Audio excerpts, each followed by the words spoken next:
네, 안녕하세요. 책 속에서 나를 만나는 시간입니다.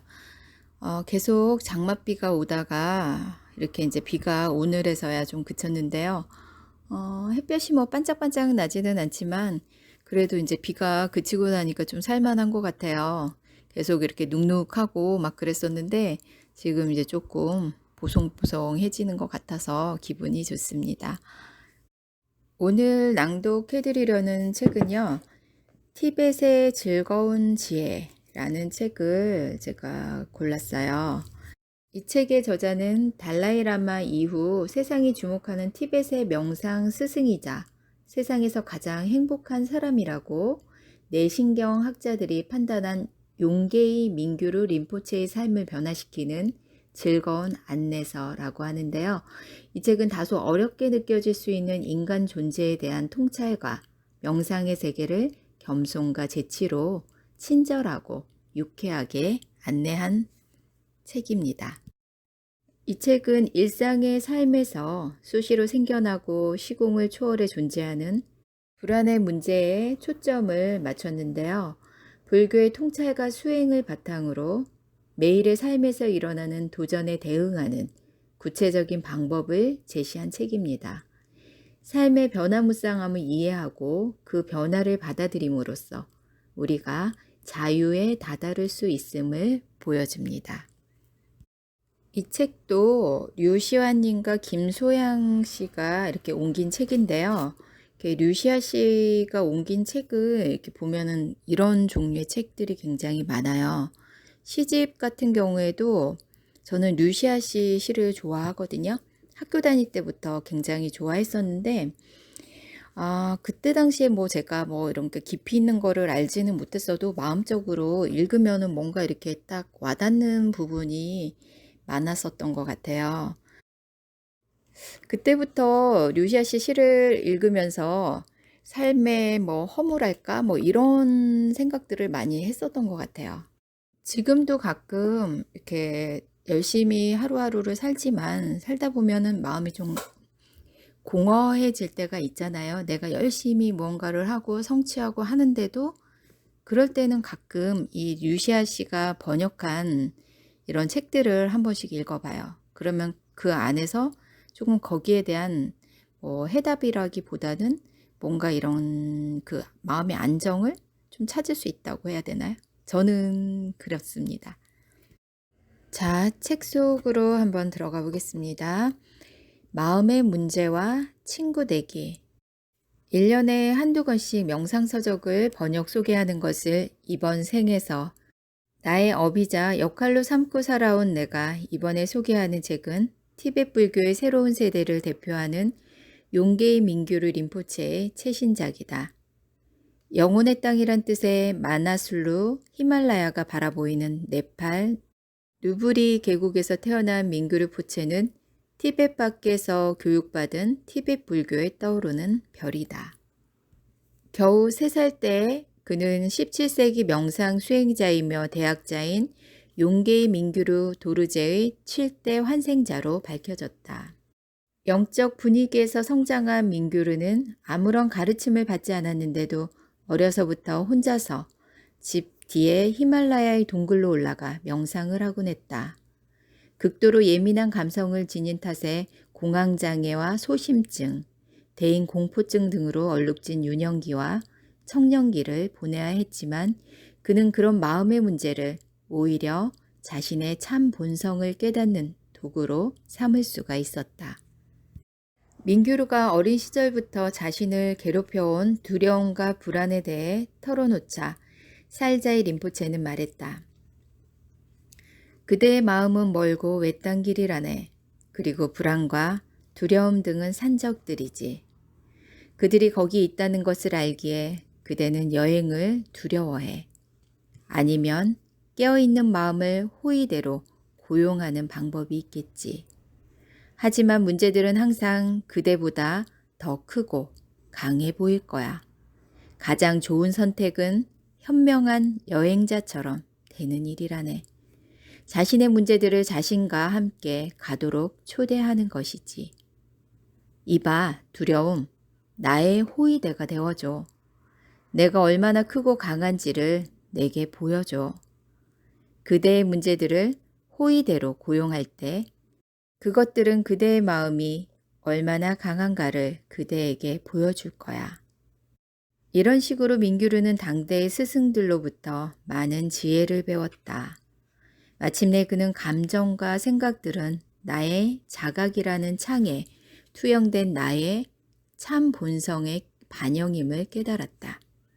그는 네팔 산골에서 하루에 필요한 물을 길어오기 위해 높은 산길을 10번 이상 오르내려야 하는 사람들을 보며 자랐다.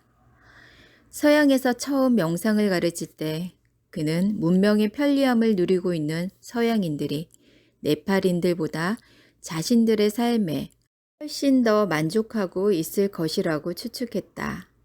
하지만 그것은 순진한 생각이었다. 날마다 힘들게 물을 길어 날아야 하는 질곡 속에서 살고 있는 네팔인들만큼이나 문명의 첨단을 걷는 서양 사람들 역시 고통 속에서 살고 있었다. 고통과 불만족이라는 문제는 붓달 시대나 21세기인 오늘날이나 아무 차이가 없다.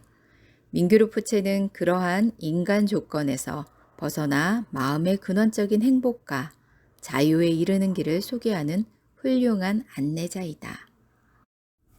아무리 문명이 발달하고 편리한 세상이 와도 근원적인 문제는 항상 있다라는 거죠. 오히려 어쩌면 옛날 사람들보다 지금 현대인들이 더 안고 살아가는 불안이라든지 고통이 더 클 수 있습니다.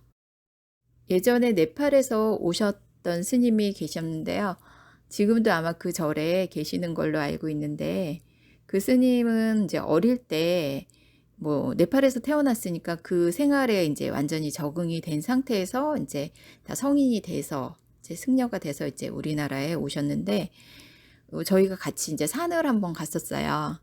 갔었는데 진짜 산을 너무 잘 타시는 거예요. 진짜 거짓말 안 보태고 진짜 다람쥐가 올라가듯이 진짜 이렇게 산꼭대기 올라가는데 숨 하나 가쁘지 않고 우리는 숨이 차가지고 헥헥거리면서 겨우 올라가는데 그렇게 산을 잘 타시더라고요. 그러니까 어릴 때부터 그렇게 몸이 단련이 돼 있기 때문에 하나도 힘들지가 않은 거죠. 그렇게 사람은 이렇게 적응되어진 동물인 것 같아요. 불안의 시대를 살아가는 지혜. 모든 존재가 행복과 행복의 조건을 가지고 있다.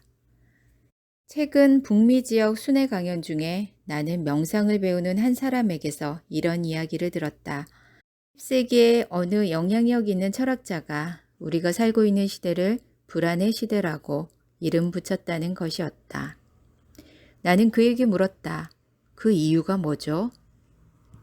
그는 내게 설명했다. 그 철학자에 따르면 피를 부른 2차례의 세계대전은 사람들의 마음에 깊은 상처를 남겼다. 과거에는 전쟁 중에 그토록 많은 사람이 목숨을 잃은 적이 한두 번도 없었다. 더 불행한 점은 이 높은 사망률이 인간의 삶을 더욱 편리하고 문명화된 것으로 만들기 위해 개발된 과학과 기술 발전의 직접적인 결과라는 사실이다. 그 끔찍한 전쟁들 이후 물질적인 안락과 편리함에 있어서 인간이 이룬 진보는 거의 대부분 그늘진 면을 갖게 되었다. 우리에게 휴대전화, 슈퍼마켓 계산기, 현금 인출기, 개인용 컴퓨터를 안겨준 기술 발전은 동시에 인류 전체를 쓸어버리고 우리가 삶의 터전이라 부르는 이 행성을 순식간에 파괴해버릴 수 있는 강력한 살상 무기를 개발해내었다. 생활을 편리하게 해주는 것이 목적인 이메일과 인터넷 등의 컴퓨터 기술은 너무도 많은 정보와 가능성들로 우리를 압도한다. 그것들은 언제나 몹시 다급해 보이고 지나치게 우리의 주의와 관심을 빼앗는다. 그는 계속해서 말했다. 인터넷, 신문, 잡지 혹은 텔레비전에서 우리가 접하는 뉴스들은 극도로 불안한 것 투성이다. 온갖 위기와 폭력적인 이미지와 미래에 닥칠 더 나쁜 일들에 대한 예측으로 넘쳐난다. 의문을 느낀 나는 그에게 물었다. 왜 세상의 뉴스들은 사람들이 베푼 선행이나 긍정적인 일들보다 폭력과 범죄와 테러에 그토록 초점을 맞추는가? 그가 대답했다. 나쁜 뉴스가 더 잘 팔리니까요. 나는 그 말이 얼른 이해가 가지 않아 무슨 의미인가를 물었고 그가 설명했다. 재난은 사람들의 주의를 끌어당기죠.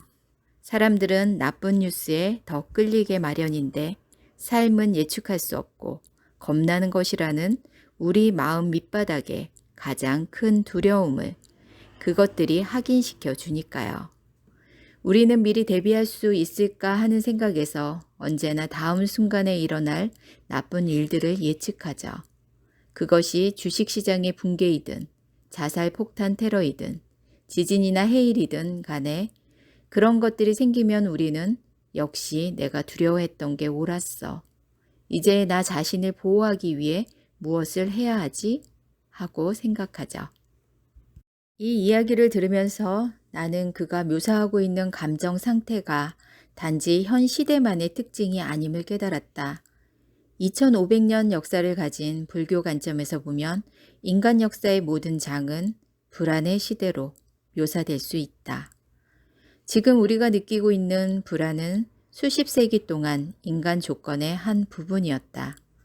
우리는 이 근본적인 불안과 그것에서 비롯된 혼란스러운 감정들에 대개 두 가지 방식으로 반응한다. 달아나려고 하거나 아니면 굴복하는 것이다. 어느 쪽을 선택하든 둘 다 우리의 삶에 더 크고 더 복잡한 문제들을 만드는 쪽으로 결론이 난다. 불교는 제3의 선택을 제안한다. 우리는 삶에서 경험하는 혼란스러운 감정이나 다른 문제들을 자유로 나아가는 디딤돌로 삼을 수 있다. 거부하거나 굴복하는 대신 그 문제들과 친구가 될 수 있고 그것들을 통해 자신이 본래 가진 지혜, 자신감, 투명함, 기쁨에 이를 수 있다. 이제 지금쯤 되니까 이런 문제들을 받아들이고 친구처럼 내가 가져가야 되는 문제라고 생각을 할 수 있게 되었고요. 예전에는 그렇지 못했죠.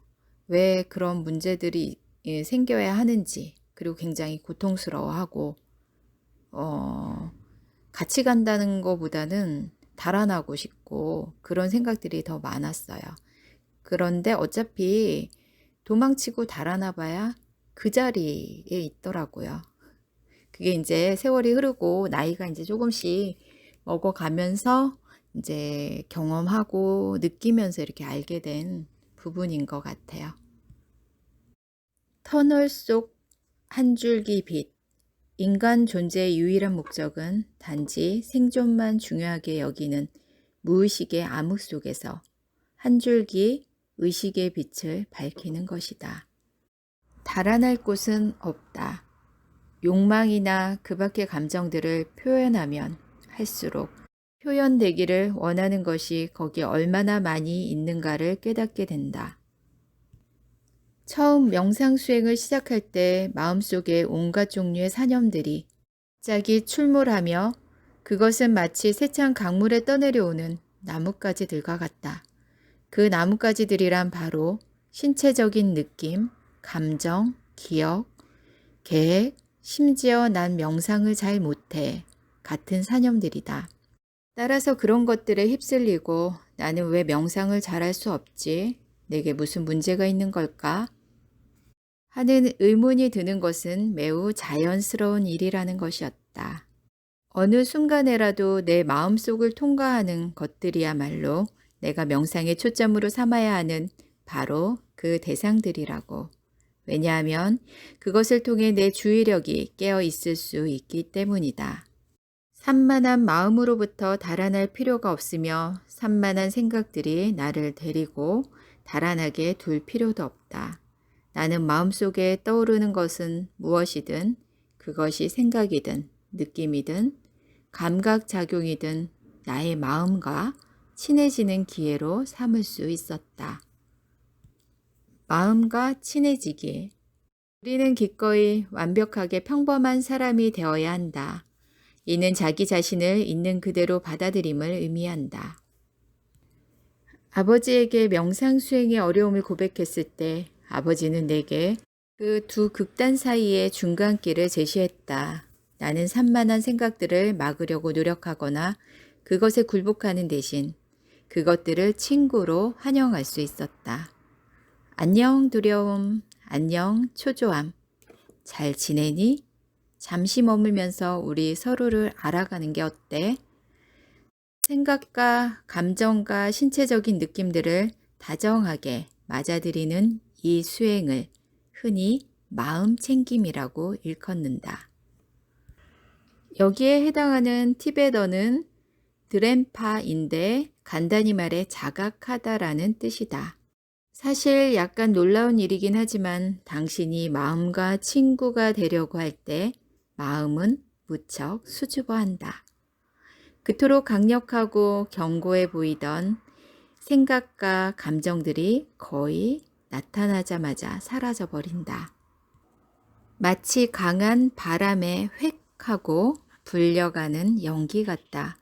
마음을 자각하는 수행을 처음 시작한 많은 사람들처럼 나는 내 마음을 통과하는 것들 중 10분의 1조차 제대로 관찰하기 어렵다는 사실을 알게 되었다. 그럼에도 여러 인상들의 돌진이 아주 자연스럽게 서서히 느려지기 시작했다. 그리고 그렇게 해서 나는 몇 가지를 알아차렸다. 먼저 그때까지 나는 혼란스러운 감정과 산만한 기분들이 견고한 실체를 가진 영원한 것이라고 여겼었는데 그런 생각이 실제로는 환상이었음을 깨닫기 시작했다. 불안감이 아주 잠깐 머물다가 사라지면 좀이 쑤시기 시작했다. 그 근질근질함은 창문 밖에 날아온 한 마리 새가 나의 주의를 끌기 전까지 아주 잠깐 동안만 유지되었다. 이 마음 챙김 수행은 많이 들어보셨을 거예요. 마음 챙김이란 말 많이 하고 그다음에 뭐 알아차리기 이런 얘기 많이 하는데요. 자신이 지금 무엇을 느끼는가, 자기의 감정을 알아차리라는 거죠. 그 순간순간의 감정을. 그런데 그 순간순간의 감정을 알아차리기를 하려고 마음을 먹는 순간 그 감정들은 정말 순식간에 사라진다는 거죠. 그래서 제대로 자신의 마음을 관찰하기가 어렵다는 그 얘긴데요. 왜 우리 마음을 이렇게 뭐 나뭇가지에 앉은 새를 비유를 많이 하잖아요. 새가 금방 날아왔다가 또 날아가고 또 다른 새가 또 날아오고 그럴 때마다 나뭇가지가 흔들리잖아요. 그렇게 표현하기도 하고 또 때로는 뭐 미친 원숭이?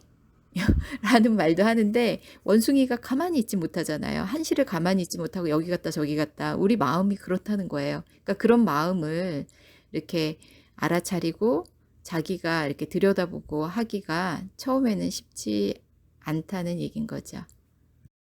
뚫고 지나가기. 가장 좋은 출구는 그것을 뚫고 지나가는 것이다. 마음 공부를 처음 시작할 때 대부분 그러하듯이 나는 내 기분을 망쳐놓는 생각이나 감정의 근원지를 직접 들여다보는 대신에 그것들을 제거하는 데 훨씬 더 관심이 많았다. 고통이 있다.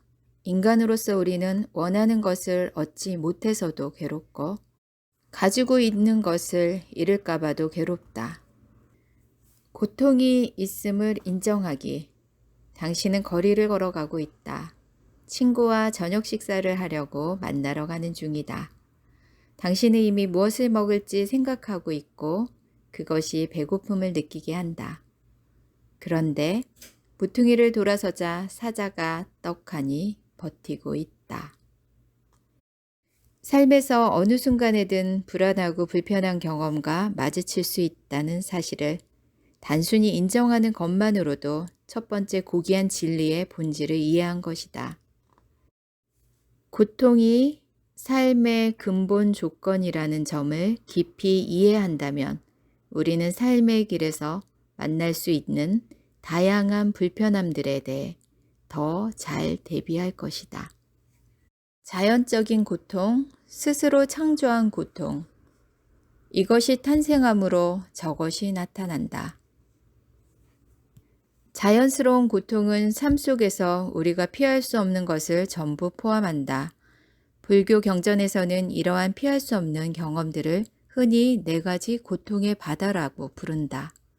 탄생하고, 늙고, 병들고 죽는. 인간의 삶의 가장 일상적인 변화가 그것이다.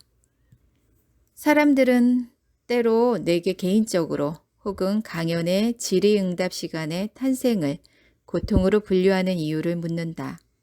그들은 말한다. 새 생명의 시작은 당연히 큰 기쁨의 순간으로 여겨야 하는 것 아닌가요? 물론 여러 가지 점에서 그 말이 맞다. 새로운 시작은 언제나 하나의 기회이다. 하지만 몇 가지 이유에서 탄생은 고통으로 간주된다. 무엇보다 자궁이나 알 속에 보호받은 환경에서 더 넓은 지각세계로의 이동은 불교 철학자들뿐만 아니라 심리학자, 과학자, 건강관리 전문가들도 크나큰 정신적 상흔을 남기는 경험의 변화로 여긴다. 우리 대부분은 이 최초의 극적인 변화를 거의 기억하지 못한다. 종종 어제 걸었던 전화번호조차 기억 못할 때가 있는데 하물며 탄생한 순간의 경험은 어떻게 기억하겠는가. 그렇지만 완벽하게 감싸여 보호받던 환경에서 한순간에 바깥으로 추방된 신생아의 뇌와 몸에는 틀림없이 깊은 상흔이 남을 것이다. 또한 우리는 태어남으로써 세 번째 고통의 바다에 해당하는 온갖 종류의 질병에 걸리기 쉬워진다. 어떤 사람은 태어나면서부터 알레르기나 고질병에 이미 걸려 있다.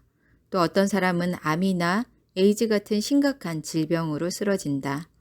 또한 만성적 질환에 수년 넘게 시달리는 사람도 있다. 지난 몇 해 동안 내가 만난 많은 사람들은 자신이 고통을 겪고 있는 경우도 있었지만 친구나 가족 중에 우울증, 조울증, 중독, 치매 같은 비극적인 정신질환을 앓고 있는 사람들을 보살피느라 고통을 받고 있다. 네 번째 고통의 바다는 의식이 몸과 분리되는 경험, 즉 죽음이다. 티벳 사자의 서라 불리는 더 정확하게는 단 한 번 듣는 것만으로도 영원한 해탈에 이르는 가르침이라고 번역되는 바르도 테돌 같은 티벳 경전은 이 경험을 놀라우리만치 자세하게 묘사한다. 여러 면에서 죽음은 탄생의 정반대 과정이며 육체와 정신과 감정의 해체이다. 탄생이 어떤 의미에서는 육체의 옷, 마음의 옷, 감정의 옷을 걸치는 과정이라면 죽음은 친숙했던 몸과 마음의 요소들을 하나씩 전부 벗는 과정이다. 이런 이유로 훈련받은 불교 스승들은 이 바르도 태도를 죽은 사람에게 큰 소리로 읽어준다. 이것은 카톨릭에서 신부가 이 무서운 변화의 길을 안내하고 평안을 주기 위해 죽음을 앞둔 자에게 행하는 병자 성서와 비슷하다. 스스로 창조한 고통은 종종 무의식 깊이 박혀서 우리 자신에게 이야기를 들려준다. 충분히 좋지 않고, 충분히 부유하지 않고, 충분히 매력적이지 않고, 어떤 면에서는 전혀 안전하지 않다고. 지난 수년간 여러 세계의 나라에서 강연하면서 내가 목격한 스스로 창조한 고통 중 가장 놀라운 형태는 자신의 신체적인 외모와 관련된 것이다. 사람들은 코가 너무 커서 혹은 턱이 너무 짧아서 마음이 불편하다고 말한다. 모든 사람들이 자신의 큰 코 혹은 짧은 턱을 쳐다보며 있다고 여기며 자의식 과잉에 시달린다. 심지어 문제라고 여기는 것을 바로잡으려고 성형수술에 의지하지만 수술이 충분히 잘 됐는지 여전히 의심하면서 거울을 통해서나 다른 사람들의 반응을 통해서 끊임없이 결과를 확인한다. 변화의 고통, 세상 일들에 대한 염려를 벗어던지라. 이 종류의 고통은 변화할 수밖에 없는 사물과 상황으로부터 얻는 극히 일시적인 만족감, 편안함, 안정감, 기쁨 등과 관계가 있다. 예를 들어 당신이 새 자동차, 텔레비전, 최신 부품을 장착한 반짝이는 컴퓨터를 얻었다고 해보자. 얼마 동안은 황홀한 기분이 들 것이다. 바퀴가 부드럽게 굴러가고 신호등이 파란불로 바뀌자마자 다른 차보다 앞서 출발할 수 있고 추운 겨울 아침 버튼을 누르기만 하면 좌석이 자동으로 따뜻해지는 이 모든 것들이 당신은 무척 마음에 든다. 하지만 무엇을 구입하든 그 신기함은 얼마 안 가서 시들해진다. 새 자동차는 고장날 것이다. 당신이 아는 누군가는 더 크고 더 선명한 화면의 텔레비전을 구입한다. 당신을 행복하게 만드는 것이 물건이 아니라 상황일 수도 있다. 사랑에 빠진 당신 눈에 비친 세상은 무지갯빛으로 가득하다. 그 사람을 생각하는데 매 순간 미소를 멈출 수가 없다. 아니면 당신은 새 직장을 얻거나 승진한다. 그렇지만 얼마 후 그 흥분감은 사라진다. 그렇지 않은가? 불과 몇 달 전에 더없이 완벽하게 보였던 사람의 단점이 서서히 드러나기 시작한다. 새 직장은 당신이 상상했던 것보다 더 많은 시간과 에너지를 요구하며 월급도 기대한 만큼 많지 않고 빚을 다 갚았는데도 세금을 떼고 나면 저축할 돈이 얼마 없다. 변화의 고통에 대한 설명은 이것으로 막을 내리지만 중요한 것이 빠졌다. 신기함이 사라지고 상황이 흐트러지기 시작할 때 느끼는 불만족과 실증은 사실 스스로 창조한 고통이라는 것이다. 더 정확히 말하자면 변화의 고통은 관계든 직장이든 높은 시험 점수든 혹은 반짝이는 새 자동차든 우리가 원하는 것을 얻음으로써 생기는 기쁨에 대한 집착에서 일어난다. 변화의 고통은 실제로는 손에 넣을 수도 없는 영원히 지속되는 황홀감을 찾아 끝없이 헤매는 일종의 중독이다. 이 끊임없는 변화를 불교 영어로 무상이라고 부른다. 항상 하지 않다라는 뜻이다. 관계 속에서의 마음 공부. 돌아다니는 마음을 감시하지 못하면 수행을 계속해 나가는 것이 불가능하다. 경험하는 것들을 단지 바라보라. 생각과 감정과 판단과 신체적인 느낌들이 오고 가는 것을 단지 주시함으로써 그것들을 이해하라. 고정불변한 나. 기억하라. 영원한 것은 없음을. 자동차와 컴퓨터는 고장이 난다. 사람들은 떠나가고 직장을 바꾸고 자라고 나이 들고 아프고 결국은 죽는다. 경험을 되돌아보면 우리는 더 이상 갓난아이나 초등학생이 아니다. 뿐만 아니라 대학을 졸업하고 결혼하고 아이를 갖고 새로운 집으로 이사하고 새 직장으로 옮기는 등 다른 큰 변화들을 맞이하며 종종 그 변화들을 환영한다. 그러나 때로는 우리가 겪는 변화들이 그렇게 기쁘지만은 않다. 다른 사람들과 마찬가지로 몸이 아프고 늙고 결국에는 죽음을 맞이한다. 어쩌면 일자리를 잃을 수도 있고 혹은 배우자나 연인 관계에 있는 사람에게서 난 너를 더 이상 사랑하지 않아 라는 통보를 받을 수도 있다. 하지만 심지어 특정한 변화들을 인식할 때조차도 우리들은 은연중에 고정불변이라는 생각에 매달린다. 나, 타인, 그리고 그 밖의 존재들의 본질은 시간이 흘러도 고정불변하다는 믿음이다. 이 믿음에 따르면 어제의 나였던 나와 오늘의 나인 나는 같다. 어제 본 탁자와 책은 오늘 보는 탁자와 책과 다르지 않다. 붓다는 이 착각을 겉으로는 튼튼하고 건강해 보이지만 속으로는 구멍이 난 썩은 나무를 오르는 데 비유했다. 높이 올라갈수록 우리는 죽은 나뭇가지에 더욱 매달리게 되고 나뭇가지는 금방이라도 부러질 것만 같다. 결국 우리는 땅에 떨어질 것이고 추락의 고통은 높이 올라갈수록 더 클 것이다. 과연 어디서 고정불변한 것을 찾을 수 있을까? 마음을 바라보기 위해 마음을 이용하기. 반대쪽 산을 보려면 이쪽 산에서 봐야 한다. 마음은 그 자체로 내버려 두면 언제나 이 나뭇가지에서 저 나뭇가지로 이동하는 한 마리 새와 같다. 새는 나뭇가지에서 땅 위아래로 휙 하고 날았다가 다시 다른 나뭇가지로 날아가면서 안절부절 못한다.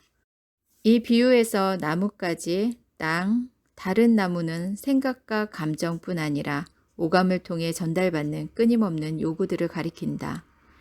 그것들 모두가 매우 흥미있고 매력적으로 보인다. 우리 내부와 외부에서는 항상 무엇인가가 진행되고 있기 때문에 안절부절 못하는 불쌍한 새가 한 곳에 자리 잡기란 매우 힘든 일이다. 그러니 내가 만난 많은 사람들이 거의 언제나 스트레스를 받고 있다고 불평하는 것은 그리 놀라운 일이 아니다. 우리의 감각기관은 너무나 많은 짐을 짊어지고 있으며 생각과 감정들은 어서 자신들을 알아달라고 요구한다. 이 분주한 날아다님 때문에 편안히 집중하기가 매우 어렵다. 어렸을 때 내가 소개받은 첫 번째 기본 명상은 대부분의 스승들이 처음 수행을 시작한 제자들에게 가르치는 것이다. 이것은 작은 새를 한 곳에 가만히 앉아 있도록 하기 위한 것이다. 산스크리트어로 이 수행은 사마타라고 알려져 있고 티베트어로는 시네라고 한다. 사마와 시는 여러 가지로 이해될 수 있는데 평화, 휴식의 의미이다. 또는 심리적, 감정적, 감각적 흥분을 가라앉힌다라는 의미가 포함되어 있다. 아마도 현대어에서 비슷한 단어를 찾는다면 냉정 되찾기가 될 것이다.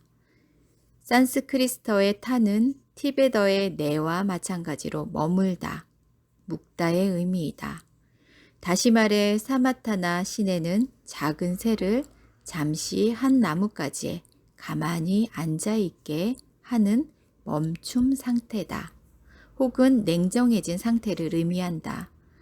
마음을 한 곳에 집중해 고요하게 하는 것이다. 사마타 혹은 신의 명상은 우리 판단과 의견을 내려놓고 어떤 나뭇가지에 앉아있든 간에 그곳에서 보이는 것을 다만 바라보고 거기에 주의를 기울이는 것을 말한다. 이 명상은 우리가 나날의 삶에서 마주하는 힘겨운 감정들과 다양한 문제들에 접근하는 방식에 있어서 깊은 의미를 지닌다. 대부분의 경우 우리의 경험은 우리가 앉아있는 나뭇가지와 시야를 가리는 나뭇가지들에 의해 좌우된다. 하지만 경험을 직접 바라다 보면 나뭇가지와 잎사귀를 있는 그대로 보게 될 것이고 우리의 의견과 판단들까지 있는 그대로 보게 될 것이다. 감각 명상. 호흡에 집중하는 것은 특히 스트레스를 받고 있거나 마음이 산만할 때 도움이 된다. 호흡에 집중하는 단순한 행위가 마음을 고요하게 하고 깨어있는 상태로 만들어 당신이 지금 직면하고 있는 문제들에서 한 걸음 뒤로 물러나 좀 더 차분하고 객관적으로 반응할 수 있게 한다. 만일 당신이 어떤 상황이나 사건, 너무도 생생한 기억 혹은 강렬한 감정에 압도당한다면 호흡이라는 단순한 신체 감각에 주의를 집중하라. 당신이 명상 중이라는 걸 어느 누구도 알아차리지 못할 것이다. 아마도 사람들은 당신이 숨을 쉬고 있다는 사실에 전혀 신경조차 쓰지 않을 것이다. 이 얘기는 우리가 일상생활 중에라도 감정이 확 이렇게 올라올 경우가 있잖아요. 뭐 사람과의 관계에서든 아니면 직장에서 뭐 일적인 것 때문이라든지 그럴 경우에 이렇게 활용을 해보라는 거죠. 호흡을. 이렇게 호흡에 집중하면서 크게 들이쉬고 내쉬고 이렇게 몇 번만 하더라도 굉장히 많이 도움이 됩니다. 자기 감정을 조절하는데. 그래서 한번 적용해 보시기 바랍니다. 요 정도로 낭독을 마치도록 하겠습니다. 이 책에서 소개하는 명상법을 적용을 해본다면 삶에 많이 도움이 될 거예요. 물론 처음에는 잘 안 되겠죠. 이것도 훈련이 필요한 거기 때문에 어차피 우리가 이 세상에 태어난 것 자체가 고통의 시작이기 때문에 우리는 이미 고통의 바다에 던져졌습니다. 선택의 여지가 없는 거죠.